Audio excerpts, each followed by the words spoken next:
On behalf of the United States Pavilion at Expo Milano, I'd like to welcome you all here for Hollywood and Dine. Con miseria e nobiltà ci ricordiamo tutti della famosa scena di Totò che mangiava di nascosto gli spaghetti, con lo scarpone di Charlie Chaplin.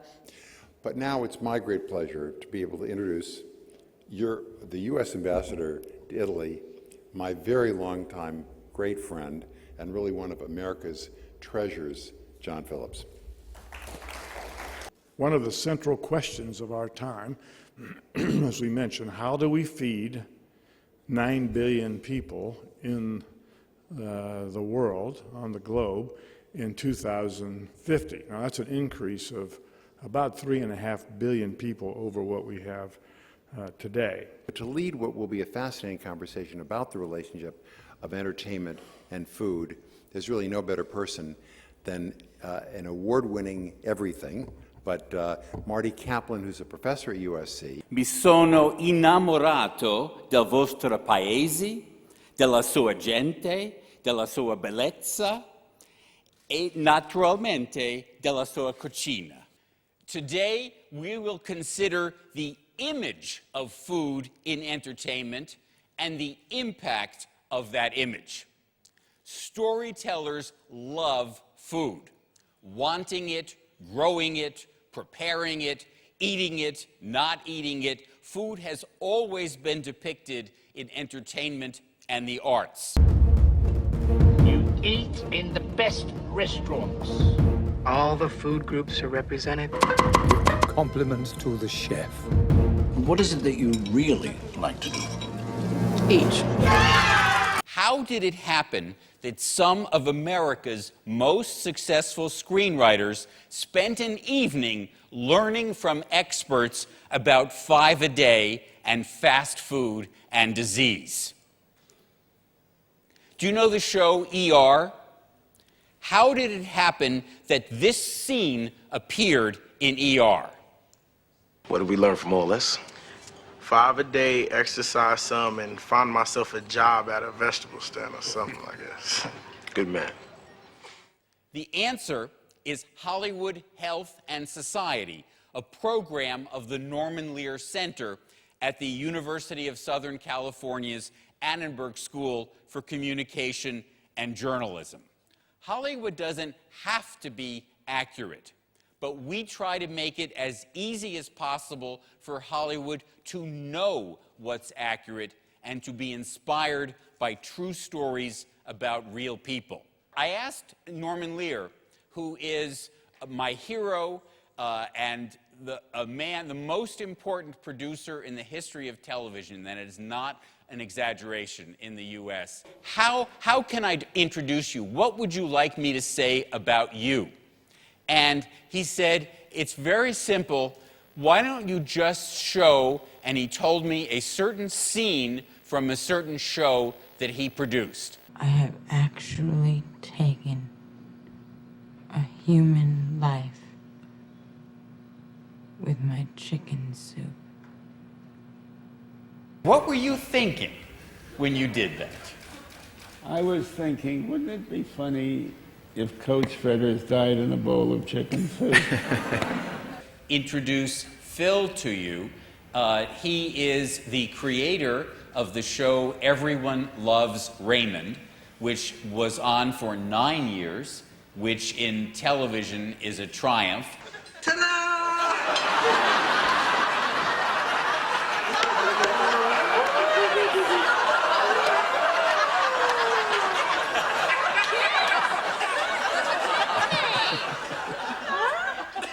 How about that, huh?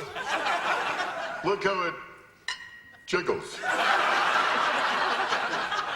It was a tofu turkey. She was trying to be healthy for the family, and she thought, you know, having seen your programs at the Writers Guild, that she would eat healthy. They had high cholesterol, and so they went overboard. And I don't recommend tofu turkey to anybody. Sitting next to Phil is Sherry Yard. Sherry is a chef and one of America's finest. I moved to Los Angeles to work with Wolfgang Puck. For nearly 30 years, Yard has embraced a range of responsibilities, from creating savory and sweet menus to opening new restaurants.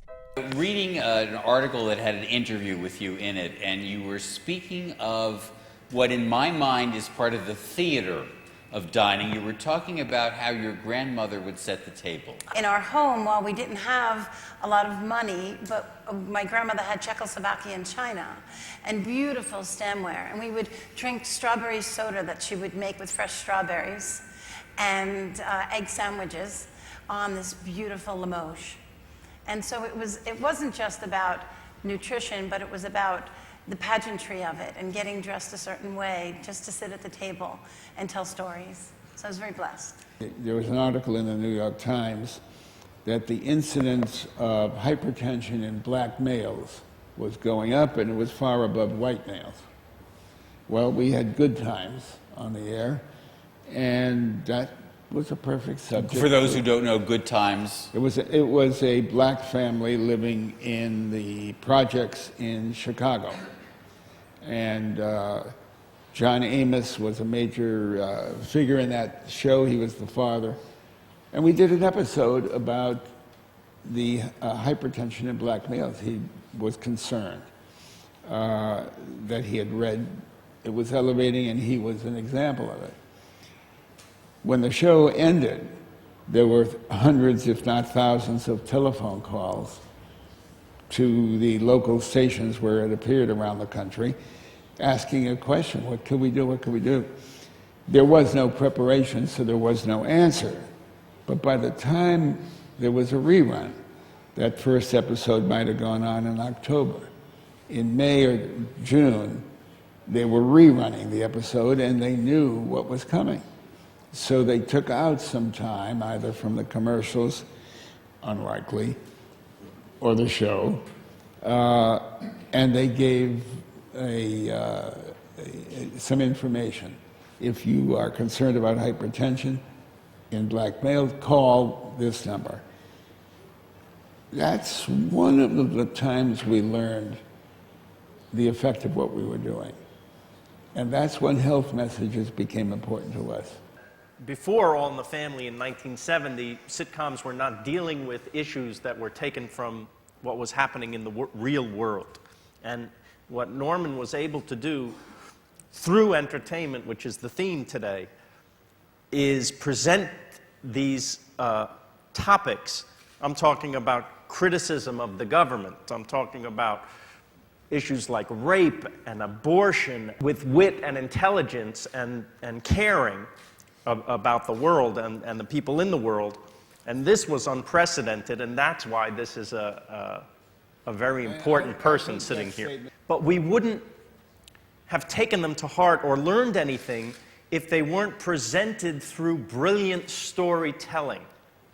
The story is the sugar that makes the medicine go down. When you talk to your students, when you're teaching and working with them, what is your sense of the impact of entertainment on them? Well, I think especially this generation of students, we're talking anywhere from 18 to 22-year-olds, entertainment is not entertainment. Entertainment is their life. That there's really no aspect of their life that is not defined by, saturated with, completely shaped by entertainment content, but also entertainment networks. It's really the first generation of students that I've taught for whom, they've grown up not just digital natives, but I think you could say kind of entertainment natives, where every device, every bit of technology that they use is both a communication technology, email and texting, but it's also their primary entertainment source. This is where they stream television content, it's where they stream film content. In fact, there's no division between TV, film, music videos, YouTube videos. It's just all stuff that streams. It's all on their phone that they watch during my classes, let me say. On the one hand, it's produced what I think about as a kind of horizontal consciousness, which is they actually lack a lot of historical consciousness, is one of the things I try to bring back. So everything, it could be a song from 1920, an episode of All in the Family, an episode of Raymond, and a new Netflix episode, and it all exists on the same plain, and they can grab it with the same ease, and so there's no context. A lot of, I think, entertainment now comes down to young viewers without context, without the surrounding metadata, if you will.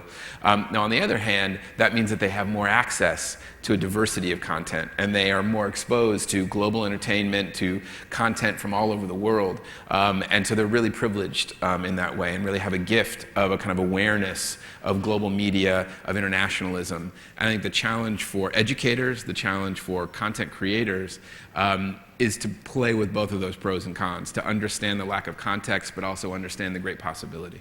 To give equal time to television. And so this is a compilation that we at the Lear Center did for today to show the TV side. You see, Mama and Iola are in the kitchen because cooking is what they're good at.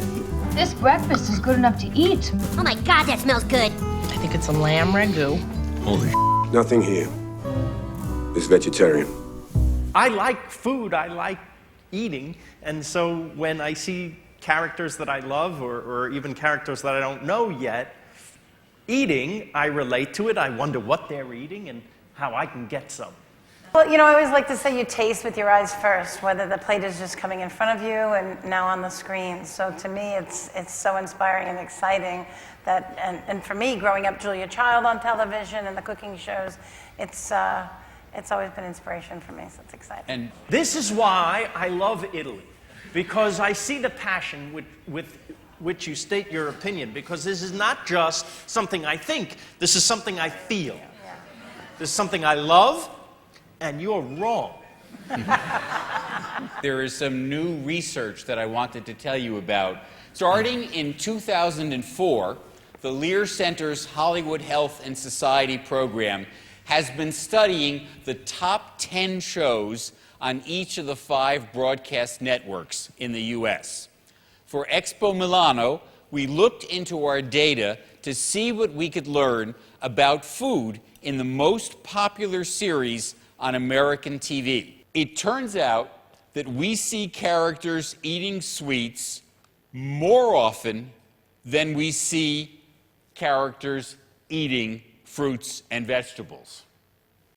Do you think that sugar is getting a bad rap? Yes, because everything in moderation. I mean, there's nothing sexier than beautiful gelato, right? And so why not? It's decadent, and it just should be done in moderation. I think in America we've, can I say the word bastardized and made giant cakes and things, desserts that way. And we've been programmed that way. But you don't have to. When you come to Italy and there's a beautiful little gelato, you need 8 bites and you're fine. It should satiate. You shouldn't sugarize, There is some evidence that our brains are wired to become addicted to sugar. Absolutely. I have a friend, Emily Lucchetti, and she's very active in the Beard Foundation as well, and she has a cause called Dessert Worthy. Why just put a piece of cake in your mouth? It better be the best cake you'll ever have. So, save up that decadence for that one shot rather than to just eat without thinking. I think that's a big problem as well. I mean, I watched all these clips, and just the way he sliced the garlic, so sexy. And so pretty, and the time that it takes to do that. If you have to think when you eat, I think that's very important. And what I'd like to do is show the teaser reel that gives an overview of I'll Have What Phil's Having. There were things I never tasted growing up, like food with any flavor. In our house, meat was a punishment. When I went into the real world, I was like a man coming out of the desert. Then I started writing comedy and traveling to other lands to eat. The world can be a beautiful, delicious, and friendly place when we travel and eat great food together. I'm Phil Rosenthal, and I'm here to see and eat most of it and to say to you, come on, you can have what I'm having. You must be the luckiest man on earth. I told my brother that I was getting this show on PBS, that I was going to get to travel the world and show people where to eat. And he said, really, what are you going to call the show, The Lucky Bastard? And I've asked Josh to give us an understanding of the work that he's been doing. And I started looking for these stories of Los Angeles in the vaults in the Special Collection Archives of the Los Angeles Public Library. They've got over 13,000 restaurant menus that have been collected dating back to the 1870s. Menus also tell us about gender inequity and gender imbalance. In the United States in the early 1900s and the late 19th century, restaurants were gender segregated. Men and women could not freely eat together unless you were together. So women could not eat alone, and they had to eat behind curtains in restaurants in many cases. And this started a trend of women beginning to own their own restaurants, to create their own restaurant spaces, particularly in tea rooms across Los Angeles, like the TikTok Tea Room. These were restaurants that were owned by women, designed to look like Midwestern living rooms, domestic spaces that were safe for women. I wanted to tell you about another piece of research that we've done. Recently, we did some research about how audiences are affected by news. Jon Stewart hosted The Daily Show for over 16 years. All that time, he insisted that The Daily Show is fake news. But I think of it as real news delivered through entertainment, through satire. Imagine a news story about food. Would it make a difference whether you encounter that story in traditional news or in satire? Would it make a difference to the information you learn from that story? Would it make a difference to how you feel about the story? Would it affect your behavior differently? That's what we wanted to know. So we recruited 1,600 people to help us do an experiment. We randomly divided them into 4 groups. One group saw a story about food on The Daily Show. Here is part of what they saw. As many of us know, the typical American diet is rich in essential poisons. Another group saw the same information, but in traditional TV news, no satire. A third group saw the same information, but in a typical newspaper story, no satire. The fourth group was the control. We asked everyone, how did Kraft Singles get the Kids Eat Right label? The answer, of course, is that Kraft gave money to support the Kids Eat Right program. About 1/3 of the people in the control group got it right. Remember, they saw nothing, so either they guessed correctly or they already knew the answer. People who read the print story and people who saw the regular news, about 2/3 of them got it right. But almost 80% of the Daily Show viewers got it right. To close, I would just like, per dolce, to ask Josh to introduce a special treat for all of us as a finale for this evening. All of the topics we've been talking about today come to life in one of the most glorious human expressions on the planet, one that has great meaning to you in Italy, but especially to you here in Milan. In LA, we have a restaurant called La Scala. Here you have La Scala. And so we decided, wouldn't it be great to have an opera singer join us today? She was born in Boston, but she calls Milan home, made her debut in La Bohème alongside a little singer named Pavarotti, and has gone on to sing at opera houses around the world under the baton of conductors, some of the greatest conductors around the world. We are still shocked she agreed to join us today. Please give an incredible warm welcome to Madelyn Renée. I was asked if I would talk about food and maybe sing a menu. So I made up my own menu of some of my favorite foods, and I'm going to sing that menu to you now. Tagliolini con il ragù, bucatini alla matriciana, tortellini e poi nulla più, cotoletta alla milanese, livornese, 2 porcini ben trifolati, pomodori gratinati. Amor, amor, color, sapor della cipolla rosolata, un po' di rucola nell'insalata, i gamberetti in salsa rosa, un'oratina assai gustosa, pa-pam pam pam, tiramisù, tartufo nero o la panna cotta, pa-pam pam pam, e per finire, sai come ci vuole un bel caffè, pa-pam pam pam. Thank you very much.